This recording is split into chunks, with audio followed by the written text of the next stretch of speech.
Hey guys, good evening guys. Diyan po sunod guys. Maging mo video guys. Tara guys, balik kayo guys, mga snack guys. Diyan kami guys, kang Lucky Box coffee guys for only 39 pesos.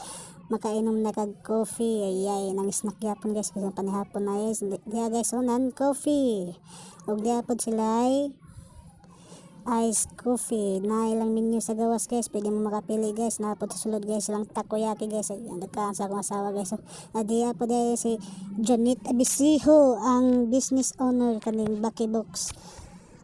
Ayan, posing pod message ayan guys perting ka na sa drawing silang style silang Lucky Box guys. Ayan, posing na po si asawa. Ayan guys, diya po nilang ibang baligya guys Ayan, dahil mga t-shirt ya guys, pwede kang makapili guys, barato lang o gana pag yun ng mga t-shirt. Ayan, ang takoyaki nila guys perting lami anak guys, order na mo guys. Ayan, nag-order po ng caramel chocolate coffee. Yay, sold na po si Mrs. Salamat sa paglantaw guys, bye bye.